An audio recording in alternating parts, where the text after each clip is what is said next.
Hello everybody, how are you doing today? Thank you so much for joining me. आज एक important topic के बारे में बात करेंगे जो हम सबको कहीं ना कहीं जिससे डील करना पड़ता है और वो है एंगर। हमने पहले भी इसके ऊपर वीडियोस बनाए हैं, आप जाकर देख सकते हैं। Like let us choose peace and not anger, क्योंकि कहते हैं ना कि एंगर एक डिस्ट्रक्टिव एनर्जी है। Let us remember that anger is a choice and if you are choosing anger then every choice has a consequence, right? इसीलिए कहते हैं कि एंगर के केस में एटलीस्ट प्री मॉर्टम करिए, पोस्ट मॉर्टम नहीं। कई बार क्या होता है, सब कुछ हो जाता है, उसके बाद हम रियलाइज़ करते हैं ऐसा नहीं बोलना चाहिए था, ऐसा नहीं करना चाहिए था, लेकिन तब तक देर हो जाती है, वो उसे पोस्ट मॉर्टम कहा जाता है। तो आज बैठकर प्री मॉर्टम करिए और सोचिए कि इस एंगर के प्रोज क्या हैं और कॉन्स क्या है। एंड आई एम श्योर कि जो आपको कॉन्स हैं वो प्रोज से काफ़ी ज़्यादा लगेंगे। It damages your mind, it damages your brain, it damages the parts of your body which are really valuable to you, like your heart, your digestive system, your brain, your immunity. लेकिन फिर भी हम कई बार ये feel करते हैं कि जो एंगर का फोर्स है जब वो आता है, तो इसीलिए कहते हैं ना कि एंगर इज़ टेम्प्ररी मैडनेस। कई बार एंगर कुछ फाइनेंशियल डैमेज करता है, हमारे जो इमेज है उसको डैमेज करता है, हमारे जो रिलेशनशिप्स हैं उसको डैमेज करता है। गौतम बुद्ध ने भी बहुत अच्छा कहा कि गुस्सा, क्रोध वो जलते हुए कोयले की तरह है जिसे हम अपने हाथ में पकड़कर दूसरे पर फेंकना चाहते हैं, उसे पनिश करना चाहते हैं। वो इंसान तो फिर भी बच जाएगा, लेकिन जो क्रोध के दुष्प्रभाव हैं उससे आप कभी नहीं बच पाएंगे, क्योंकि वो कोयला आपके हाथ को तो डेफिनेटली जला देगा। या फिर एंगर उस पॉइज़न की तरह है जिसे आप पीते हैं और दूसरे को मारना चाहते हैं। कहने का मतलब ये है कि एंगर दूसरों तक तो जाता ही है और उनके मेंटल रिसोर्सेज को तो ख़त्म करता ही है, रिलेशनशिप्स को तो ख़त्म करता ही है, लेकिन सबसे पहले इसका असर आपके ऊपर होता है। क्योंकि when you are using anger you are actually using a very very destructive tool, और उसके बाद इंसान को सिर्फ और सिर्फ पछतावा ही रह जाता है, राइट? तो आज से let us not justify anger. हमें गुस्सा क्यों आता है? Your brain loves you, you have to understand that, and the brain is designed in a way to protect you. हमारे ब्रेन के अंदर सर्वाइवल इंस्टिंक्ट्स हैं, हमारा जो सबकॉन्शियस माइंड है उसके अंदर सर्वाइवल है। वो किसी भी केस में आपको बचा के रखना चाहता है, आपको सेफ रखना चाहता है, राइट? ये आपने देखा होगा मेजॉरिटी प्राणियों के अंदर एक डिफेंस मैकेनिज्म है, राइट? तो अब जैसे आपके सामने अगर एक जंगली शेर भागता हुआ आ रहा हो तो आप क्या करेंगे? आप या तो फाइट करेंगे, उससे लड़ेंगे, या तो आप वहाँ से भागेंगे, या फिर आप वहाँ फ्रीज़ हो जाएंगे। इसी को फाइट या फ्लाइट रिस्पॉन्स या सर्वाइवल रिस्पॉन्स या इमरजेंसी रिस्पॉन्स भी कहते हैं। मतलब उस केस में हम क्या करते हैं, हम या तो फाइट करते हैं, हम या तो वहाँ से भागते हैं। लेकिन ये कब होता है? जब हम किसी व्यक्ति को, किसी परिस्थिति को, किसी सिचुएशन को थ्रेट समझते हैं, डेंजर समझते हैं, हार्म समझते हैं, और जैसे ही हमने अपने माइंड में उसे इस तरह का कोई डेफिनेशन दिया तो तुरंत हमारा ब्रेन फाइट या फ्लाइट रिस्पॉन्स में चला जाता है। यानी वो उसे ये नहीं पता ये रियल है या इमेजिनरी है, यानी is it a real threat और is it a perceived threat. यानी अगर आपके सामने कोई रियल थ्रेट हो, कोई डेंजरस एनिमल आपकी तरफ भाग के आ रहा हो, या एक ट्रक स्पीडिंगली आपकी तरफ आ रही हो, लेकिन अगर आपका बच्चा आपकी बात नहीं सुन रहा है, would you put it in the category of threat, danger और हार्म?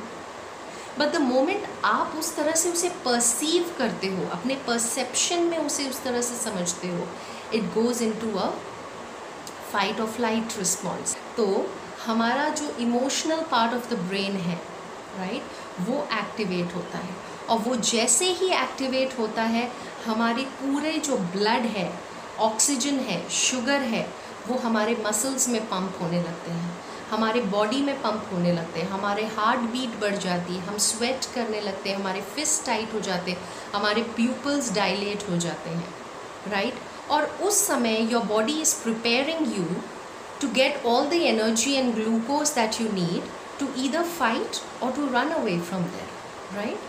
लेकिन एक बहुत इम्पॉर्टेंट चीज़ और होती है कि उस समय आपकी बॉडी कुछ फंक्शंस को टेम्परली स्टॉप कर देता है, क्योंकि अब हम एनर्जी को अननेसेसरी डायरेक्शंस में नहीं यूज़ कर सकते, राइट? तो कुछ उस समय आपके डाइजेशन को फॉर एग्जाम्पल स्टॉप कर देता है। आपका जो प्री फ्रंटल कॉर्टेक्स है, the frontal part of your brain which is responsible for conflict resolution, problem solving, logical and reasoning, है ना, केयरिंग, अंडरस्टैंडिंग, वो भी शट डाउन हो जाता है, वो ऑफलाइन हो जाता है। इसीलिए कहते हैं एंगर इज़ टेम्पररी मैडनेस, यानी उस समय आपके विवेक को बंद कर दिया जाता है। इसीलिए जब सब चीज़ें हो जाती हैं उसके बाद हम उस डिस्ट्रक्शन को देख के रियलाइज़ करते हैं what have I done, right? क्योंकि उस समय तो वो पूरी तरह से फाइट मोड में चला गया था। एक सोल्जर का एग्जाम्पल समझ लीजिए, एक फाइटर का एग्जाम्पल समझ लीजिए, somebody who has to save you, right? Now a fighter cannot turn his back on the problem क्योंकि आपको सेफ रखना है, तो उस समय वो उसमें चला जाता है। एक्चुअली ये जो एनर्जी है, राइट, ये एक डिस्ट्रक्टिव एनर्जी है, बट अगर इसे प्रॉपरली चैनलाइज कर दिया जाए तो ये बहुत ही कंस्ट्रक्टिव एनर्जी है। क्योंकि एंगर या ये जो एड्रेनलिन है, इसे हम पॉजिटिव वे में लें तो ये उमंग, उत्साह है, एक्साइटमेंट है, होप है, ड्राइव है, करेज है, एनर्जी है, जिससे हम चीज़ों को कंस्ट्रक्ट करते हैं। आप समझ सकते हैं कि हम रिलेशनशिप्स में टाइम एंड एनर्जी लगाते हैं, उसे कंस्ट्रक्ट करते हैं। हम बच्चों के साथ अपने रिलेशनशिप को बिल्ड करने के लिए क्या कुछ नहीं करते हैं, उनके साथ रैपो बिल्ड करते हैं। अगर आप देखिए तो हमारे आसपास इतनी चीज़ें जो हमने ख़रीदी भी हैं, वो हमने मेहनत से, कितने टाइम से, एनर्जी से इन्वेस्ट करके उन चीज़ों को ख़रीदी है। कितनी चीज़ों को हम अपने लाइफ में कंस्ट्रक्ट करते हैं, पर जब this energy goes out of control and takes the form of a destructive energy, हम उन सारी चीज़ों को अपने ही हाथ से तोड़ फोड़ कर देते हैं। मैं आपको ये इसलिए बता सकती हूँ क्योंकि मैं एक रेगुलर प्रैक्टिशनर हूँ ऑफ मेडिटेशन, और मैंने रियलाइज़ किया कि मेडिटेशन से कितना ज़्यादा हम अपने इस नेगेटिव एनर्जी के ऊपर we can win it. We don't have to fight it, we just have to understand it, right? तो ऑब्वियसली अगर द मोमेंट आपने किसी चीज़ को परसीव किया एज थ्रेट और डेंजर, आपका माइंड फाइट और फ्लाइट रिस्पॉन्स में चला जाता है, और उस समय आप वो रिएक्ट करते हो। रिस्पॉन्ड करने की कैपेसिटी उस समय नहीं होती, because responsibility has two words, response able, यानी you have the ability to respond, but when you are in a reactive mode, then you are just reacting.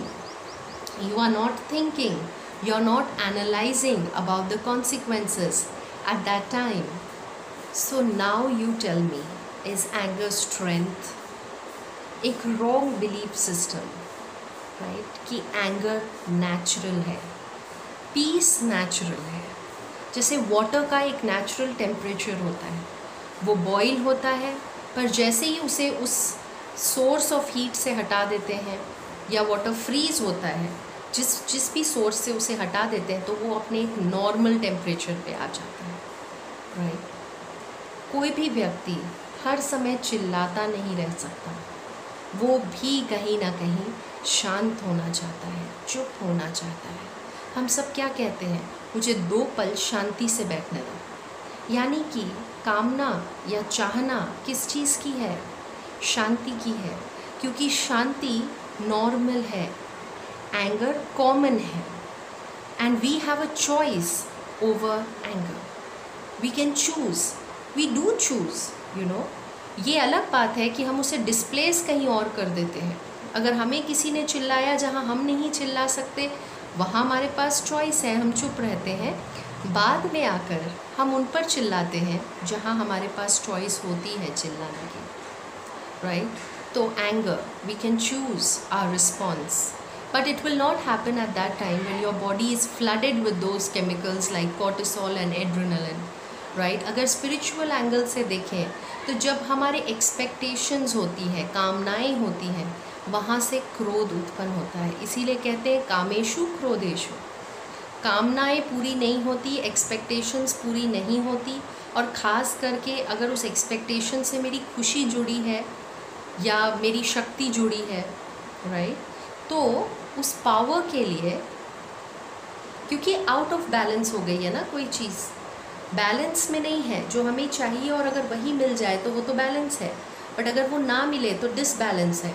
और जहाँ डिसबैलेंस होती है वो डिसबैलेंस फ्रस्ट्रेशन क्रिएट करती है, एंगर क्रिएट करती है, और फिर हम लाइक चिड़चिड़ापन, annoyed, irritated, then it starts with a little bit of criticism, complaining, blaming, and अगर आप उसके पीछे देखेंगे तो हमेशा anger is a secondary emotion, उसके पीछे प्राइमरी कोई ना कोई इमोशन ज़रूर जुड़ी होती है, और उसके बाद ही वो एंगर का प्रोसेस शुरू होता है। अपनी एक्सपेक्टेशंस को फ्लेक्सिबल तो रख सकते हैं, if fulfilled okay, if not fulfilled I am still happy and I am responsible for my happiness, others are not responsible for my happiness. हमें कई बार लगता है कि ये परिस्थिति मुझे गुस्सा दिला रही है, ये व्यक्ति मुझे गुस्सा दिला रहा है, ये सिचुएशन मुझे गुस्सा दिला रही है, राइट, है ना? But the anger is not in the circumstance, the anger is up here in your thinking, and it will not change if you keep changing the circumstance or people. It will change when you start changing your thinking. Very important. जब हम अपनी thinking को change करते हैं तो the way we look at things वो change हो जाती है, हमारी फीलिंग्स चेंज होती है, हमारे बॉडी के रिएक्शंस चेंज होते हैं, सब कुछ बाहर चेंज होने लगता है। बट जैसे हमने कहा, इसके लिए मेडिटेशन बहुत ज़रूरी है, deep breathing, relaxation, progressive relaxation, muscle relaxation. उस समय जब आपकी बॉडी में वो adrenaline and cortisol and all that is not flooded, because once that gets flooded it blurs your thinking, it creates a mental fog over your thinking, और उस समय आप सोच नहीं सकते, राइट? तो इसके लिए अभ्यास पहले से करना होगा, ऐसी परिस्थिति के लिए मेंटल रिहर्सल पहले करना होगा, राइट? तो अगर आप मेडिटेशन रेगुलरली प्रैक्टिस करें, अपने अंदर पीसफुल थॉट्स को बढ़ाएं, पीसफुल इन्फॉर्मेशन को बढ़ाएं, जो भी आप देखते हैं, सुनते हैं, पढ़ते हैं, saturate your mind with peace, saturate and fill your environment with peaceful thoughts, जिसे आप बार बार पढ़ सकें, देख सकें। और भी टेक्निक्स हैं, जैसे डीप ब्रीदिंग हमने कहा, take a deep breath through your nose, nice deep slow breath, let your lungs expand, feel it expanding, wait for 3 seconds and release through your mouth twice as long as you are inhaling, exhale, and ये rep है inhaling and exhaling, इसे अगर आप 5-6 बार भी करेंगे तो it's very good। आगे इसके बारे में और डिस्कस करेंगे, और मेडिटेशन का अभ्यास आपके लिए बहुत ज़्यादा लाभदायक होगा। I can speak from personal experience. So thank you so much and I will join you soon.